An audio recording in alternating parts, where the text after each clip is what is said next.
You're listening to the Adventure Sports Podcast.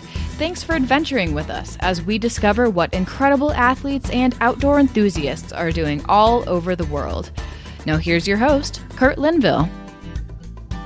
Hello and happy Wednesday, everyone. Today's show is about rock climbing and about highlining. And highlining is such an amazing sport. The guest is Alonso Rodriguez, who just did a fantastic job sharing highlining with us. However, there was a technical glitch that caused the second half of the interview to be lost, regretfully. And so I fill in with more information about rock climbing primarily, and it's going to be a fun show. Alonso's coming back on the program, and I talk about that more later, so I don't want to belabor the point. Thank you for listening in today. Please do share this episode and every episode that you love with people that you think would also enjoy it. And I want to make one point. It doesn't matter if you're a podcaster or a YouTuber or, even if you're an Instagram person. We're all kind of slaves to the algorithm, meaning the algorithm determines what content gets shared and promoted. And one way, even though we don't know how these algorithms work ultimately, but one way that we do know that content gets more promotion is when there's more interaction around that content. What that means is likes, reviews, comments, these sorts of things tell the algorithm that this is a show that people are interested in. So if you feel the urge to share a comment or to click some stars or to subscribe or to give us a quick review on whatever platform you use to listen to the Adventure Sports Podcast, if you get that urge, listen to it because it means the world to us. It helps the podcast to grow and to have the traction that it needs to keep on going. So thank you in advance for doing that. And now, on to today's episode. Hi, friends. Welcome to the show again today. I am going to enjoy this one a lot. We're going to talk about highlining and rock climbing and tree nets and a bunch of other things. We have Alonso Rodriguez with us today. And he was huge in the highlining scene, and we're going to talk about that quite a bit because I don't know that the Adventure Sports Podcast has covered highlining very much in the past. So I love it when I get to talk about a sport that's somewhat new. Alonso, welcome to the Adventure Sports Podcast. Thanks for having me, Kurt. I'm excited to be here. Alonso, where are you today? Today, I am actually in my little hometown of Woodlake, California. I'm just sitting outside a coffee shop now because my home is a total disaster. We're doing a lot of renovating and currently can't be sitting there. So here we are, Central Valley, California. So Alonso's sitting outside. I can see him on the video, which obviously the listeners can't see, but he's dressed like it's cold. But how cold is it there? It's actually not too bad. We're in the low 40s here, but it's foggy. We haven't seen the sun in like 25 days. Oh no! We've had a historic fog year this year where the sun didn't come out for almost a whole month, and it's kind of still hasn't come out, and then it's going to start raining in a couple days. So we're in for it. But luckily, we're getting out of here. We're going to the high desert for some climbing, and it won't be my problem anymore. All right. Well, there's a little bit of road noise. Everyone will hear that, but that's kind of cool. I like it when someone's in a unique scene, and sitting outside during an interview is fantastic. I told Alonso just before we hit record that I wanted to be outside today for this, but it was 10 degrees this morning, and I just thought that might be a little extreme. I don't know where this place in California is, but because of what you just described, I assume it's in the northern half. Am I right? It's actually right in the center. So right the reason I'm okay. here is because it's 2 hours from Yosemite. And Gotcha. As a highliner, climber, Yosemite is one of the, if not the best place in the world that you can exist. And so this is kind of a means for climbing. There's not really much going on here as far as like, a city scene or anything like that. But Yosemite being right there, one step over, makes being here really, really, really good for us outdoorsy folk. All right. Well, that's super cool. I've been to Yosemite once, and my wife and one of my sons returned there just a couple of years ago. She was bringing him back from college, and decided to stop in. And it's just one of the most remarkable places on Earth. Oh, it really is jaw-dropping. fantastic. It's crazy. Yeah, no So- photos could ever do it justice. It's No. beautiful. Just the expanses, the giant walls, the domes of rock, the beauty of the waterfalls, the smell in the air. I mean, there's no way to describe it, I don't think. People have seen it in pictures, but unless you've gone, you don't really know. Would you agree with that? 100%. So, Alonso, give us your backstory, if you would. I want to talk about your highlining first. We're going to talk about climbing and other things too, but what's your backstory? How did you get involved in highlining and rock climbing? Sure. So I actually come from a very athletic background, as most climbers do, I feel. But once you kind of phase out of like the high school and college sports, you kind of hit this like crisis in your life where you're like, don't really know what to do with yourself. It's like, do I keep doing the sport I was doing in an adult league, or do I find something new? I don't really know. So I did what most people do when they're young adults, and I started hitting the gym and actually really heavily got into bodybuilding, of all things. I'm a lot smaller now, but at one point I was like, 200 pounds and lean. I'm closer to 160 now, but I got into the whole bodybuilding thing. And then after, I think I committed to that for about 2 years, and I pretty quickly realized just how boring of an activity it is. No offense to anyone that goes to the gym, no offense to anyone that enjoys it, but it's so repetitive, and you're literally doing the exact same exercises week after week after week, and like, it's just very not fun in my opinion. So I hit another crisis 2 years into that, and I'm like, man, I need to find something. I need to do something else.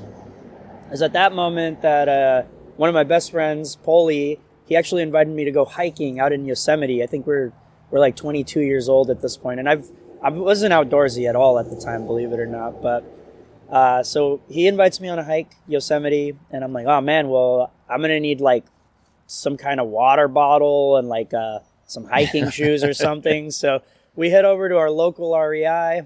We're both engineers as well. We're studying engineering at the time, so the climbing section, all the like cams and stuff really caught our eye, because we're like, whoa, like these pieces are like really well engineered. This is really cool. And they were showing us how they work and stuff. And, that was enough to kind of be like, okay, this is interesting. There's a lot more to rock climbing than we thought. It's not just a bunch of hippies just going out climbing with hemp ropes around their waists. There's actually a lot of cool engineering here. And right when we got back from Yosemite, we went to our local climbing gym, and from day one we were hooked. It was no question. This is like a lot more fun. And the way I got into slacklining from that, what I tell everyone is slacklining is kind of a gateway drug from rock climbing. There's very few people who get into slacklining that weren't into rock climbing first, if that makes sense. And for me, it was really easy because our climbing gym had a little slackline involved in it. And whenever your fingers hurt, you kind of slacklined as a pastime. I met a guy, his name's Matt Stoling. He was really good. I'm talking like freakishly good. Like he could do 360s. He could like stand on his shoulder. He could like balance in like really weird positions. And I was like, hey, how did you learn to do all this stuff? And then he just said, oh, I got this all from highlining. And then, the cogs in my brain started to spin. I'm like, highlining. And I put two and two together. I'm like, wait, you're telling me you guys take a slack line and put it like high up and walk it like a tightrope? And he's like, yeah, that's the idea. You should come check it out sometime. And I was immediately very intrigued at this idea. And I was like, yes, you tell me the next time you're going and I'll be there. And he invited us out for the weekend, and I showed up. And I got on my very first highline. I think it was April of 2017.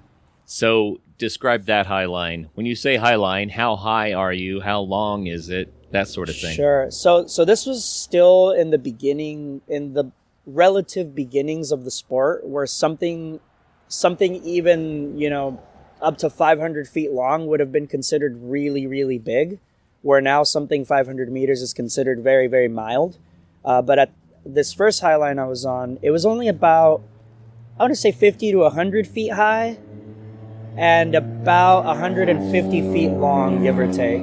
It was over a crazy beautiful river and a really nice waterfall and stuff, so that just added to the scenery a good bit. Nice.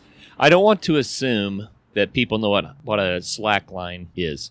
Growing up in Colorado, I taught my kids the basics of rock climbing. We didn't do huge walls or anything. We did a lot of top roping, rappelling, and I made sure they knew how to tie the knots and get on the rock safely.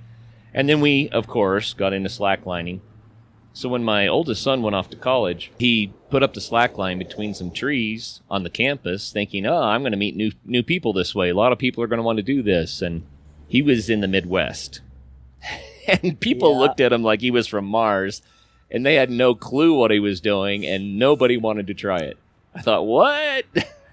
So, what is a slack line? Explain it so people know exactly what we're talking about. Totally. And first of all, that's 100% relatable, and kind of a little tangent, but kind of an ironic side story. There was a guy in my high school who used to set up a slack line during lunchtime, and it was the exact same thing. We all, myself included, we all looked at him and thought, that's so weird, and what is this guy doing? So even me at one point in my life thought slacklining was dumb when I thought I was, too cool to balance on a rope or whatever. But right. Yes. So slacklining is essentially the form of balancing on a piece of rope or webbing. It's usually a 1 to 2 inch piece of webbing that's strung relatively tight between trees.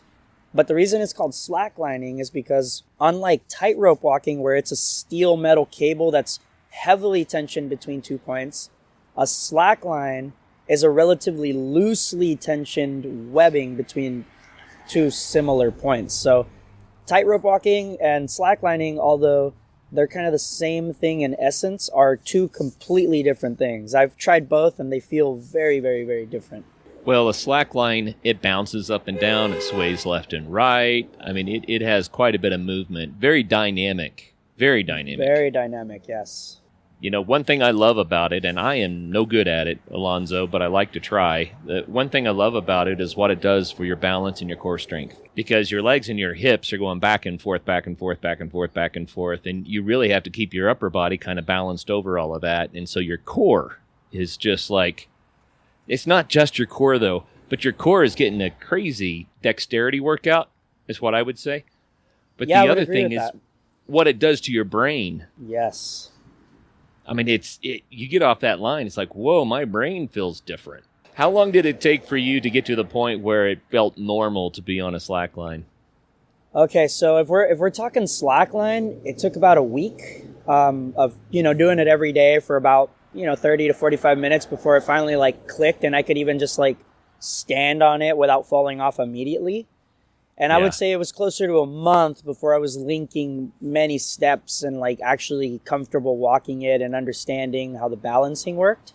But when I took that up high to highlining, that was a whole nother thing that I had to unlock in myself. Because try to imagine this with me. Imagine you're sitting on a 1 inch piece of webbing 1,000 feet up in the air. So the only thing between you and the ground is literally an inch of webbing. Now, the way you actually stand up, because you don't just walk out off the cliff onto a high line, and then just start walking. That's really, really dangerous, because if you fell in those first couple of feet, you would strike the cliff. Even though you're tied into the high line, you could hit the cliff really hard and knock yourself out, and it could be a really dangerous situation.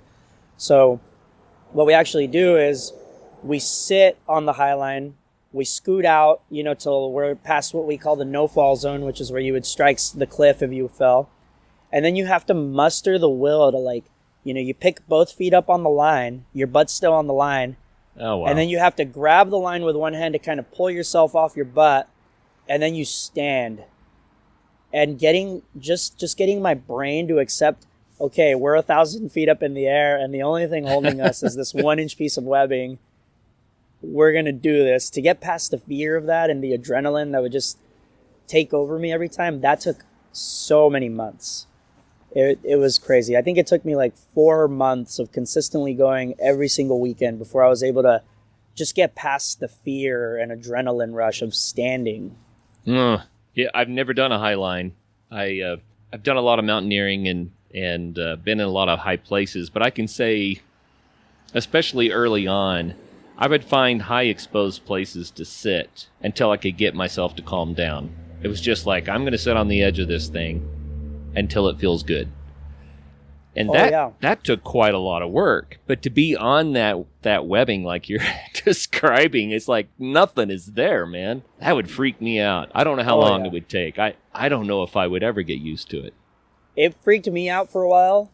And I got to tell you, for like after the first month of just consistently trying and just failing over and over, I really thought that, hey, maybe this sport is not for me. My brain does not like this, and I'm not wired to be out here like this. But I think the truth is that 99% of us are not wired that way. You know, there's a few that, you know, they don't have that fear in their, like, I don't know what the part of the brain is called.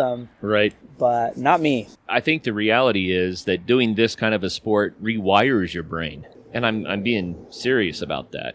I'm not going to dive into this, but I had a concussion a couple of years ago, and I went to an occupational therapist to try to get back again.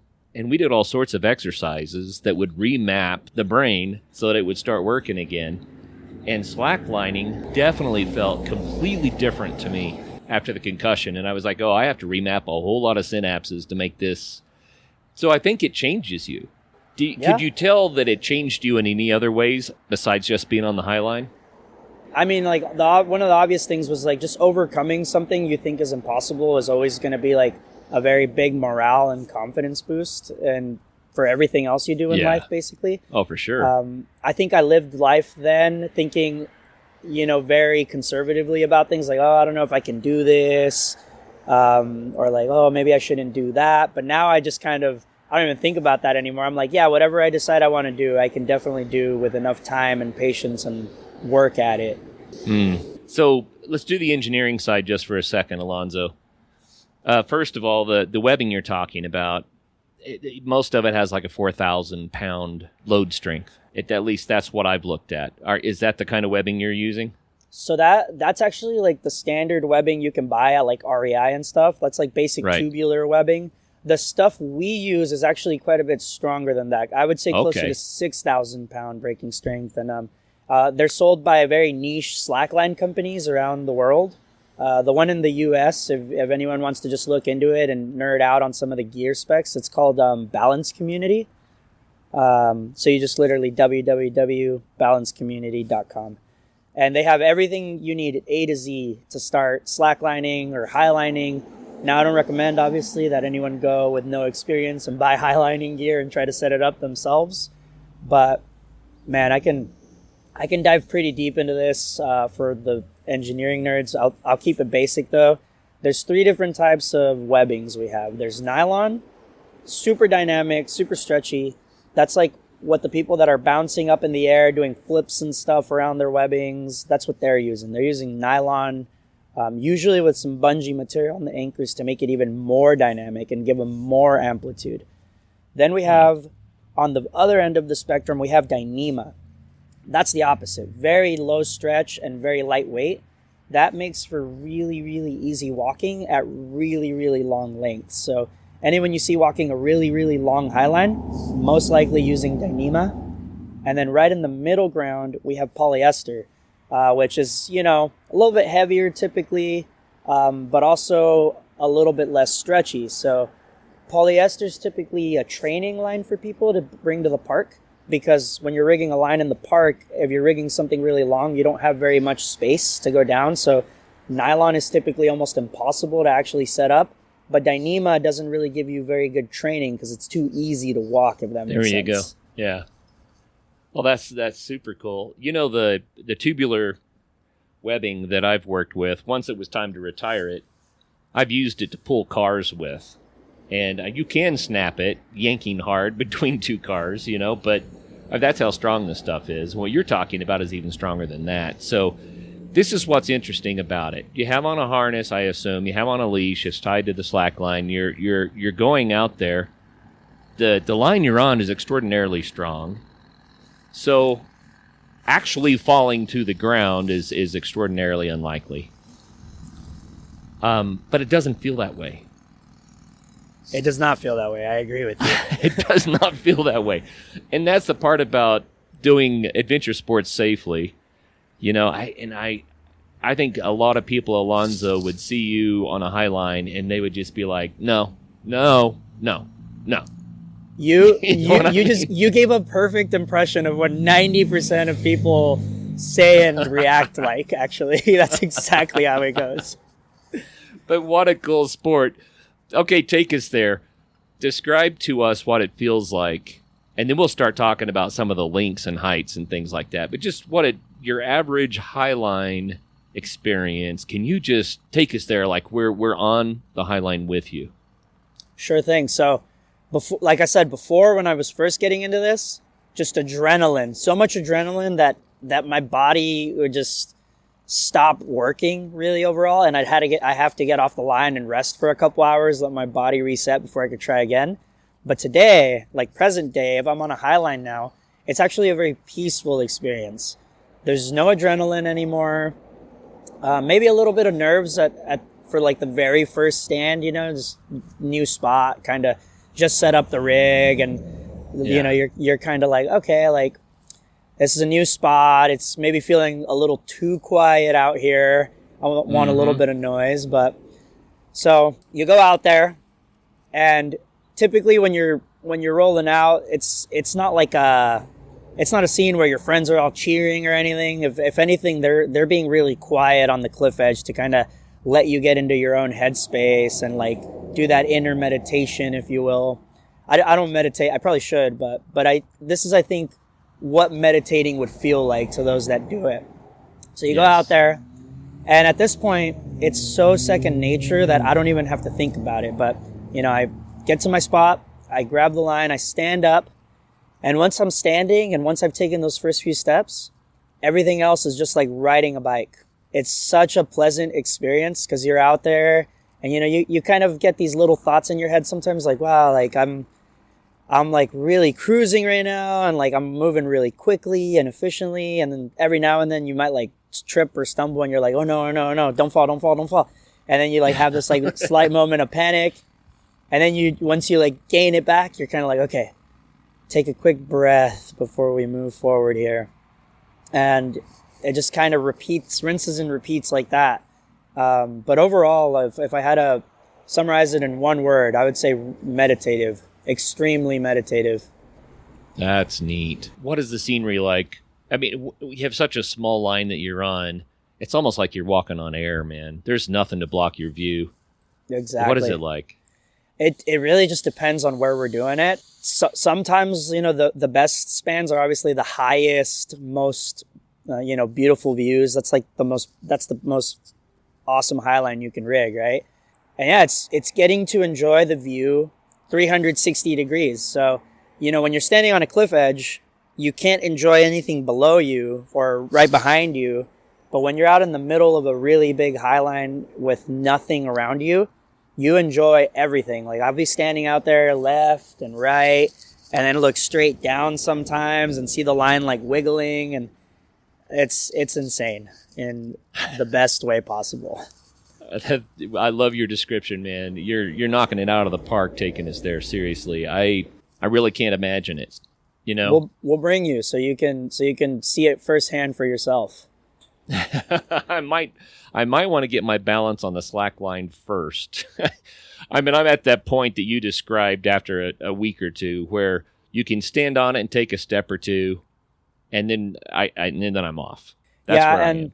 And the thing is, most people, even if you're a really good slackliner, right? Let's say you've been practicing in the park for years now and you're like really proficient in the park. Most people will still not be able to take a single step up on a Highline just because it's such a different headspace than being low to the ground. So what I tell anyone that's trying to go out on a Highline, just go out there and experience it. Hey friends, as I mentioned at the beginning, regretfully this interview was cut short, and this is where it happened. Alonso's phone, for some reason, failed to upload the rest of the interview. It just quit right there.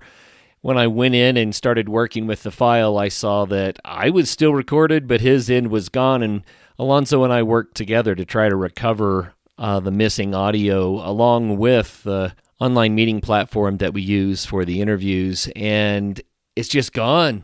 But I want to tell you a couple of things that we did talk about, and he is coming back on the Adventure Sports podcast in the next few weeks because there were so many things that even in this interview we didn't get to cover. So we'd already planned for him to come back, and I'm really glad about that. Just a fantastic guest to have on the show. But he also wanted to talk about rope jumps, tree nets, and then more about rock climbing, which is just a huge part of what he does.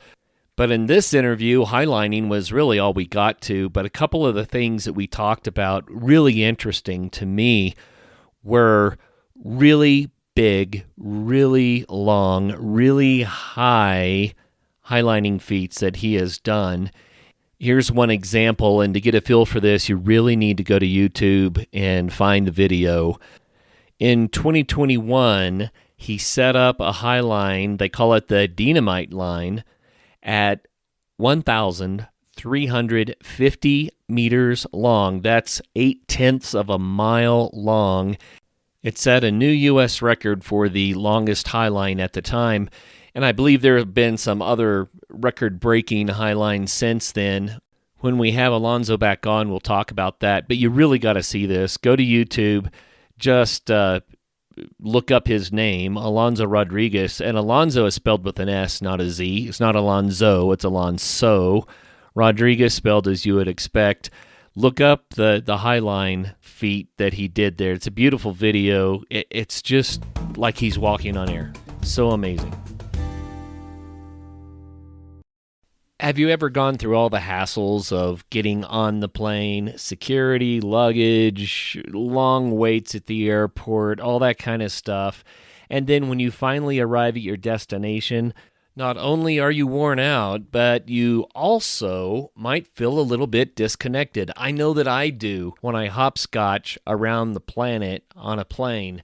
That's one of the reasons why I love the great American road trips, where you get to drive from one place to another and connect all of those dots. You get to experience the changes in the terrain and the weather and the people and the communities. This is one reason that I am excited to present to you our new sponsor, Outdoorsy. Outdoorsy offers a different way to travel. With Outdoorsy, you can rent an RV or a camper and turn the drive into part of the vacation on your schedule with your people and with way more flexibility. Listen, most trips focus on getting somewhere. Outdoorsy is about the part in between.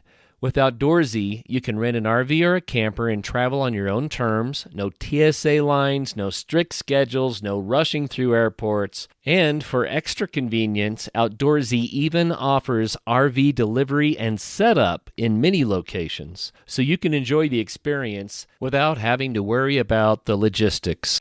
Outdoorsy connects travelers with trusted RV owners across the country, making it easy to find a rig that fits your style and budget, and I might add, that also fits with the people and the pets that you want to take with you.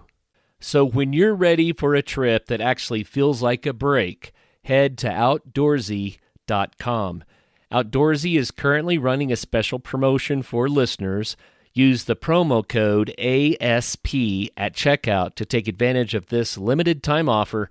That's Outdoorsy.com, promo code ASP.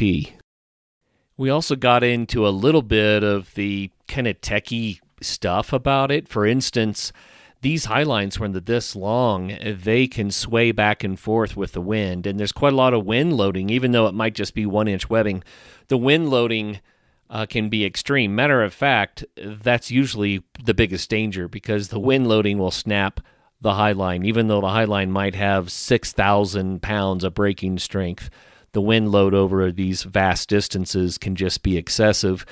And so they would string these highlines and try to, use them before there was any sort of wind so that the line wouldn't get snapped. That's one of the big challenges. But in the wind, these lines will sway back and forth by, I think he said hundreds of meters, which sounds insane, but it's a slow, standing wave on the line. It's not whipping you around, but it is moving, and you can feel the movement as you're crossing these high lines, which just blew my mind.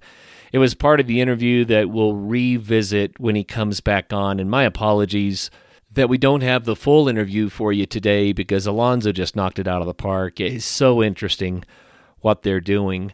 I find it hard to fathom what it feels like to be maybe 1,000 feet off the ground on something that is nearly a mile long, that is an inch wide, and you're standing out there literally in free space over the abyss. Just mind-blowing to me.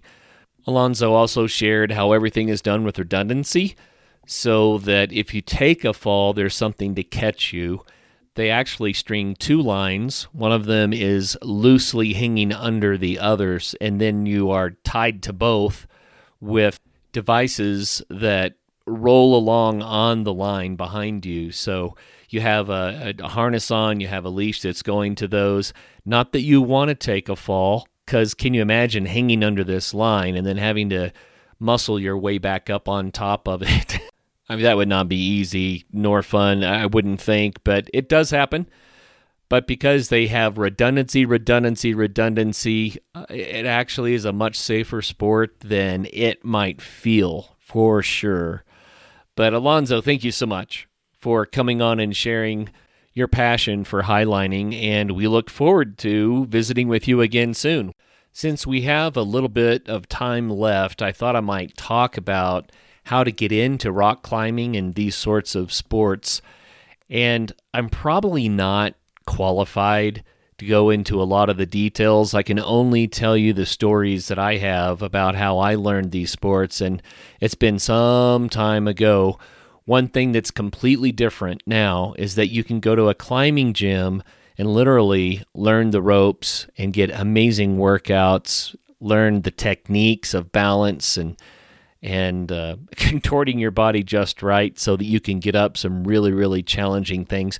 You can do all of that in the gym before you ever go out onto the crags, which was not the case when I was learning. When I was learning, I moved to Colorado in my early 20s, and I couldn't stay off the rocks. I just absolutely loved scrambling around, bouldering.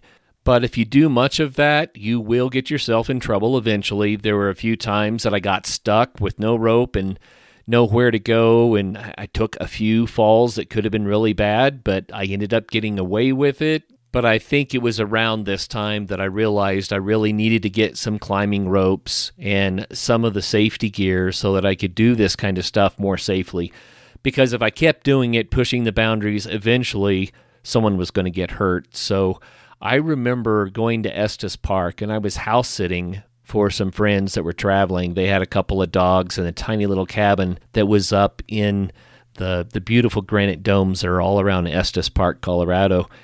And I had gotten a length of, it was probably 8 mil static line, just because it didn't cost much. It was something to practice with. And maybe 6 feet long. It's really all you need. And I had a rock climbing pamphlet of some sort that I had found that just showed how to tie knots. And I remember sitting in the cabin. It was cold, like it was still wintertime, springish, but wintertime, sitting there with the dogs. And I would just practice tying knots over and over and over again, learning the ropes, literally. I also learned how to tie my own harnesses using webbing, similar to the webbing that we talked about with Alonso at the beginning of this episode. And it sounds boring, but there was something so rewarding about sitting in a quiet space in the mountains and practicing skills that I knew would lead to bigger and bigger adventures. Now, I still didn't have a length of rope for climbing, and a buddy of mine came up to visit while I was house-sitting, and we decided that we would go climb because, of course, we're getting crazy about scrambling over all of these granite domes. And so we find this dome that we decided to climb up, and it was a kind of a steep approach, right? Just about as steep as you can walk on.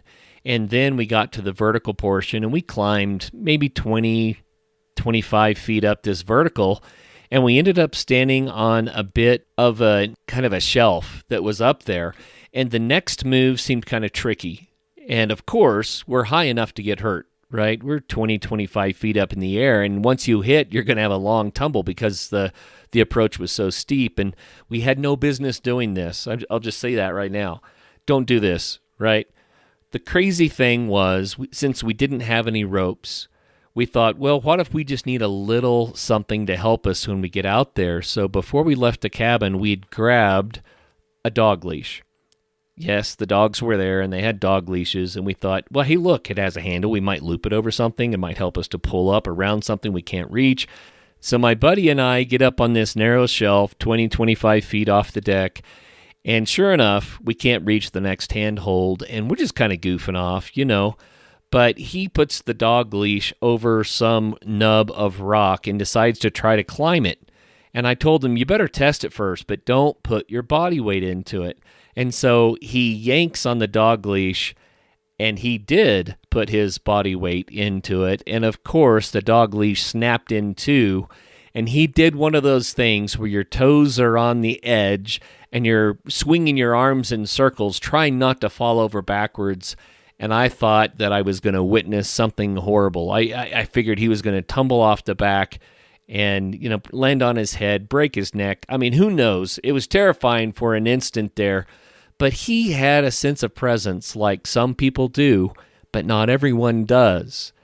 But I saw him get into horrific situations like this many times in all of our crazy adventures, and he just had a sense of presence to get himself out of the trouble he got himself into. So he leapt off that ledge so that his feet would swing out behind him, and so his arms would swing forward, and then he caught that little lip of rock with his hands and hung there instead of falling down to the ground. I mean, it was almost like watching, if you've ever seen Roadrunner and Wile E. Coyote, it was almost like watching Wile E. Coyote run on air before he plummets into the chasm. These are the things you should not do, right? And so we got off of that ledge and decided we had been stupid and kind of moved on. The point was, this was yet again another example of why we had to learn the ropes. And he and I decided that we were going to buy ropes and buy some of the gear that would allow us to do this more safely. And so a third guy joined us, and we all went in together on a single rope, because at that time money was scarce and ropes cost a lot of money. We also bought carabiners, locking carabiners. We bought a couple of 8 rings. We didn't buy any protection, like cams or hexes or friends or whatever you want to call them. We just thought we're going to start by top roping. So we bought webbing that we could use to tie harnesses, and we also bought webbing that we could make runners with to make safety anchors, and then we would top rope to learn how to climb. And top roping, if you don't know, means you take a sneak route above the cliff, you create your anchors up there with all the webbing, use multiple carabiners, everything's redundant, right? And you loop the rope through the top and back down to the ground. Then on the ground, you have someone that can do the belay. And essentially what they're doing is they're feeding you line as you climb, or taking line away as you climb, feeding you line so you can come back down. But as you're climbing on the rocks, that way if you were to fall, you don't fall far, you just lean back onto the line. And if you do it right so that there's never any slack in the line, then you can do it with a static rope. And what's nice about that is static ropes are really good for rappelling, and they don't cost as much. So in addition to doing a lot of top lining, and we used to go out every chance we got year-round. If the sun was out and it was warm enough that our hands wouldn't get frostbite, we were on the crags somewhere, standing in the snow, trying to avoid the ice. I mean, we just loved it so much. We were on the rocks all the time. But in addition to doing the top lining, we started really enjoying sport rappelling. And our rope was 150 feet long. It was a Blue Water 2 static line. And so that gave us quite a distance that we could rappel. And we started tying off the line in high places and just rappelling down. And these days, there are better devices for this. It's not recommended, but we love to rappel using 8 rings. And yes, you can belay someone rappelling on an 8-ring. If you're at the bottom and they're rappelling down, if you put just a little bit of tension on the end of the rope, then it increases the friction on the 8-ring or whatever rappelling device, safer rappelling device you might be using. The thing with an 8-ring is you can go very fast and you can actually have enough speed build up that you can get an injury. So there are other ways to rappel where you have devices that are a lot safer, and there are ways to rappel that are not as safe, that are more risky, but where you can have more speed and just take bigger jumps and this kind of thing. But we used to do a lot of this sport rappelling and really enjoyed it. And we started sharing it with our friends, and then we started teaching people how to sport rappel. And I have just a few stories about sport rappelling that I think are kind of illustrative and fun. One is when I first learned how to rappel, a friend of mine used to take young people out to teach them to rappel as kind of a way to connect and a way to challenge people and to stretch people a little bit and make friends. And he actually took a group of kids from some sort of a juvenile delinquent center, and we took them out to a high bluff over the Illinois River. I mean, it didn't land in the water, but the river had caused the bluff. It was about 120 feet tall. And we used to teach these kids how to rappel. And these were tough kids. They'd been through a lot. They were in the delinquency center because they had been through a lot. And they were so tough, until you got them on the rope. And when they had to step off of that 120-foot high cliff, there's a moment when you're teetering on the edge of a cliff and you're looking below you, and everything is saying this is wrong, you shouldn't do it. And you have to decide whether or not you're going to trust the rope, whether or not you feel safe enough to lean back over the abyss and to begin to descend on the rope. In that moment before the rope has you, when you're trying to decide whether or not to take one more step, is just freaky the first few times you do it. And matter of fact, I guess you could get used to it, but it's always the most precarious part of the rappel. And sometimes these tough kids, they can do anything. They might take 20 or 30 minutes to finally lean onto the rope and to begin to descend. And so I would often be at the bottom belaying so that no one could fall. And my buddy would be up at top, and he would make sure that everyone had on a good harness and that they, were rigged up right so that they wouldn't get hurt. And between the two of us, we taught, I don't know how many dozens of people how to sport rappel. But I remember this one kid was just such a tough cookie, and he had such a hard time getting started. And when he got to the bottom of that 120-foot rope, he reached out and hugged me and started jumping up and down just like a little kid would. He was overjoyed for having overcome such a huge personal challenge and for having done the thing that he was so afraid to do. And that's what is so beautiful about adventure sports. It's critical to find a way to do these things safely, but then to do things that are really a personal challenge, because it creates so much growth and builds a sense of identity and a sense of self-sufficiency, and it's just a beautiful, beautiful thing. You hear me talking about that all the time, so I won't go on about it. But back to getting our rope in Colorado, the three of us bought the rope and the gear, and we started taking teenagers out and teaching them how to sport rappel. And one day we took a group of probably 9 or 10 of us total, and we found a beautiful place where people could go down the cliff. And once again, I was belaying, and my buddy with the dog leash buddy, that guy was at the top setting up everyone's harnesses and rigging them so that no one could get hurt. But before I went down, saw there was one girl who had really long, beautiful blonde hair, and I just told him before she goes, put her hair up. And then I went on down. Well, I don't think he really understood what I meant by that, and maybe he didn't hear me, but he put her on the rappel line. And if you've heard this story before, my apologies, but if you haven't, you need to hear it. He put her on the line. She starts down, and it was about 100 foot or something like that. She made it down probably 25 or 30 feet from the top, so she was maybe 60 or 70 feet high. And sure enough, her hair got caught in the 8-ring. And what happens is it snakes through the 8-ring just like the rope does. It follows the rope.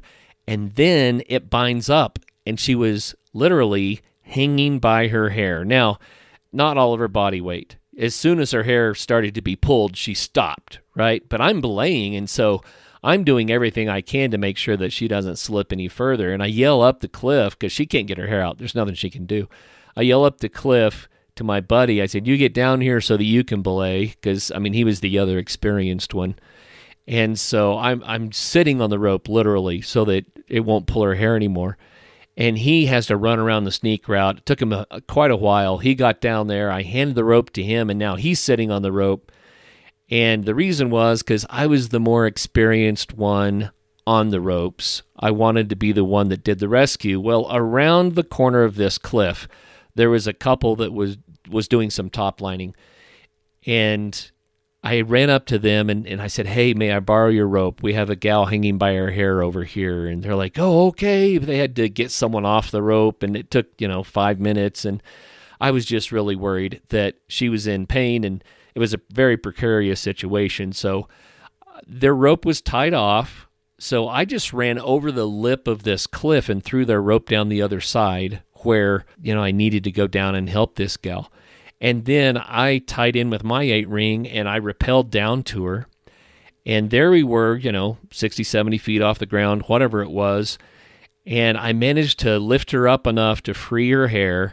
And then we needed to tie up her hair so she could finish the rappel. And I realized that in my haste, I didn't have anything to tie her hair with. So I ended up pulling off a boot. And remember, I'm on a rappel, or trying not to slip. Anyway, I pulled off a boot. I pulled a shoelace out of my boot. I kicked it off the cliff. I tied her hair up with my shoelace, and then she proceeded to go on down the rope, and it was okay. Everything's all right now. However, I looked at my rope, and I realized it was too short. It didn't make it to the bottom. That was my first mistake. Whenever you're trying to help someone else in a precarious situation, make sure that you're safe first, because if you can't do it safely, you're going to make the situation worse. Someone's going to have to rescue you is what could happen. And you don't want people to get hurt because you didn't take the time to be safe yourself. But that was a lesson I was learning at the time. So realizing that my rope wasn't going to get me to the ground, I had to transfer onto what was her rope, and didn't have a good way to do that, right? Here I am 60, 70 feet in the air, and I have to somehow take the rope off of my belay device and then get onto the other. You can imagine. I managed to do it somehow. I went down onto the bottom, and then I ran around to let the couple know that we were done with their rope and to thank them very much because, they really saved our skin. So many mistakes that we made that day, and I'm going to cover some of those here in a little bit. But when I got to where they were, I took the time to look at how they had their rope rigged for the first time. Another stupid mistake on my part. But they had it tied off, I kid you not, to a tree root that was a little over an inch and a half, maximum 2 inches, but it was less than 2 inches thick. And I had put my life on the line, anchored to a single 1.5 inch tree root, which I have broken tree roots this size just by breaking them over my knee. So dumb.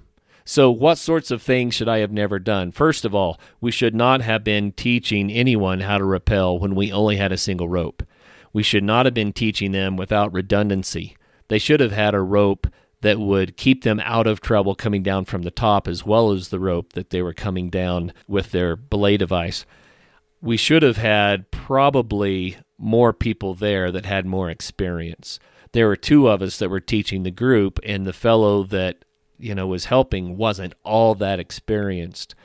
The rappelling device that we were using was really fun for sport rappelling, really, really fast, but it was too fast for teaching beginners. We should have been using an ATC or something so they could work their way down the rope instead of it being such a critical matter that everything goes right. I had the honor of interviewing John Fielder, And at the time, I used to ask a question a lot, which was, tell us a story about a time that things didn't go right. And I kind of introduced the question by saying to John, by answering this, you might help somebody to learn something that will keep them from getting into a similar situation that you yourself got into. So why don't you tell us about a time that things didn't go right?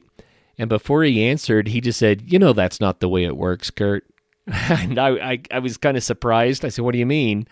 And his answer was beautiful. He said, we go out and we do these things and we learn the hard way. And really, that's how we learn to be safe and to not make the same mistake again.